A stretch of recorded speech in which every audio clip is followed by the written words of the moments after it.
Sunday morning here, graduation day at Bucknell, an amazing, beautiful day. Coach Wright's coming to the athletic facility to pop by, relive some amazing memories with the Breakin Bison. Class of '83, he's left an amazing legacy here, and we're thrilled to have him back. I got two pictures for you. Oh, that's a great one. Oh, I got to take a picture of that. My fraternity brothers would love that. That's my freshman hall. That was our recruiting class right there. You know Randy Ayers. Randy Ayers' son Cameron played here and was a Patriot League Player of the Year. He was. This place is beautiful, Yeah. man. And when you guys, were you on a team when we played here, or were you there? Yeah. It got loud in here, did. man. This was a tough place to play. It was. It was very helpful that you guys were fourth in the nation at the time, but there was a sea of orange on both sides. Yeah. I talked to Kyle Lowry about it a lot. You know, one of the things that I'm trying to initiate is this Bucknell Brotherhood, and I don't know, you talked a little bit about it last night, but what the Bucknell Brotherhood means to you as it relates to your life, aside from basketball. These guys have been a part of my life since the day I left here. Yeah. And everything I've done in basketball, they've been a part of, and we stay in touch to this day. We have a thread that we text on every single day. No exaggeration. We literally say good night to each other. Yeah. And it's all because of our connection here, and it's a big part of our lives, and it remains that way to this day. Yeah, that's what I'm hoping to just ignite, because I think it's super special. Yeah, it's there. It's happening. I think connecting the eras would be really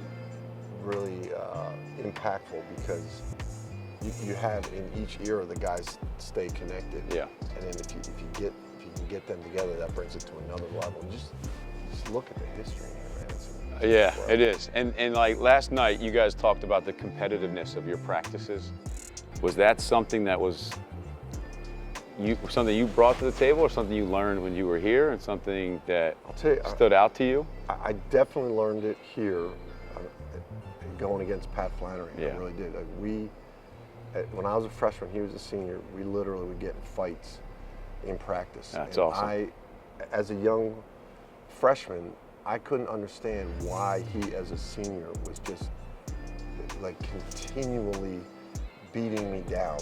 You know, like if I had success against him in practice, the next play he'd come at me harder. And I'd think like, yeah, it was just one play. You're the senior captain. But I realized he played like that every day. Yeah. It didn't matter who he was going against. Yeah. And he did. We played LaSalle in here, and they were top 10 in the country, and beat him because of his will. And I always respected that, and I always wanted our teams to practice that way first every day.